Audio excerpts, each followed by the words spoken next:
ఈ రోజు ఒక సాధారణమైన పండుగ కాదు. ఈ రోజు వైకుంఠ ద్వారం తెరుచుకునే రోజు. అవును, ఈ రోజు వైకుంఠ ఏకాదశి.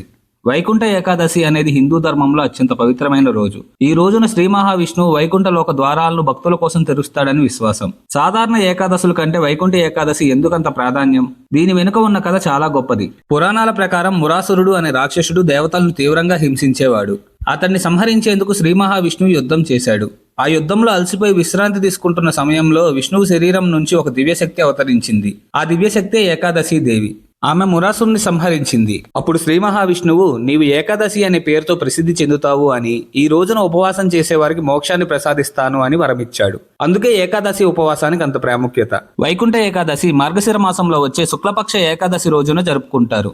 ఈ సంప్రదాయం వేల సంవత్సరాల నుంచి కొనసాగుతుంది. విష్ణు పురాణం, పద్మపురాణం వంటి గ్రంథాల్లో వైకుంఠ ఏకాదశి మహత్యం స్పష్టంగా చెప్పబడింది. ఈ రోజున చేసే ఉపవాసం, దానం, జపం 1000 ఏకాదశుల ఫలితాన్ని ఇస్తుందని శాస్త్రాలు చెప్తున్నాయి.